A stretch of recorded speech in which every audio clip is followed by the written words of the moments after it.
Y'all know what it is, man. You might know me as the answer in the ring. You might know me as Sheedlivingbetter outside, but either way, you know how it come. A lot of people might not know, some people might know, but you've been boxing pretty much all your life with a long history in boxing, but a kind of short pro record.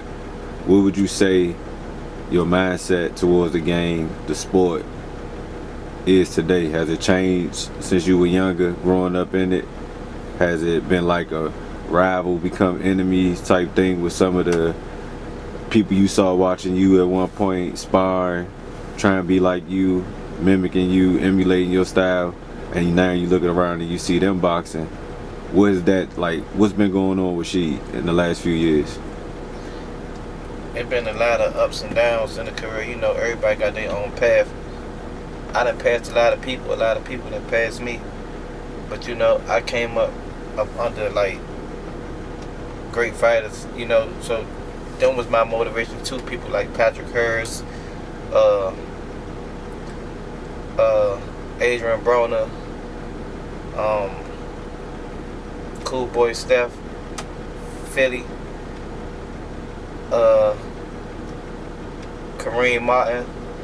Them was a lot of people that I was looking up to when I was coming up in the gym. You know, they was like ahead of me.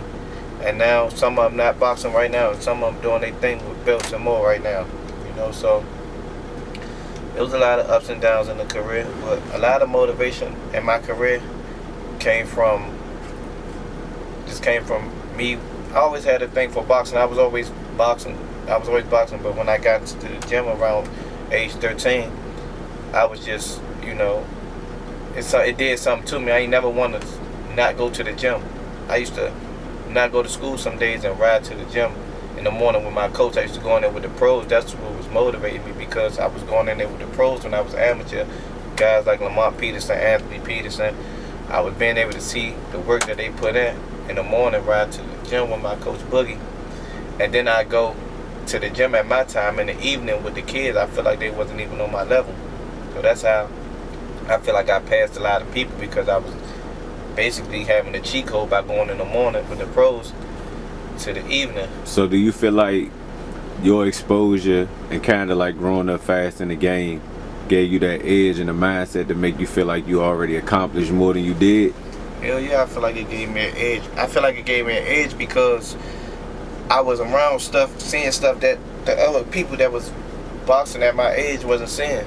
I'm 13 years old, watching full-blown professionals with WBC belts, watching how they work. So I ain't do nothing but watch them, record them all the time, watch them while I'm at home. I had an iPod. I didn't have a phone.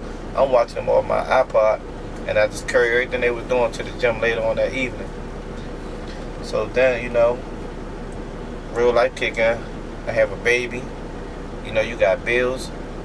So that's when I seen my career, my love and passion for the sport kind of shift, because I had a baby to provide for. I had a daughter. So, you know, trying to provide for her, it lead me to doing different things, like just different things that's taking my mind off my career. So, you know, that's why I feel like my career kind of sort of became stagnant a little bit. But then, you know, I picked it back up. I picked it back up. I took a layoff from boxing. I actually took a layoff from boxing like a year and a half, 2. I'm in and out the gym. I'm still training, but I'm in and out the gym. I ain't in it like I'm supposed to be in it, locked in.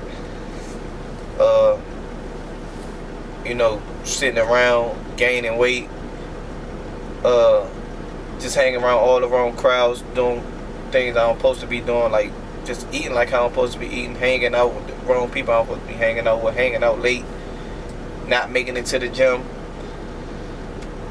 And then, you know, depression, sitting around, just knowing I'm doing all the wrong things and I'm really supposed to be in the ring.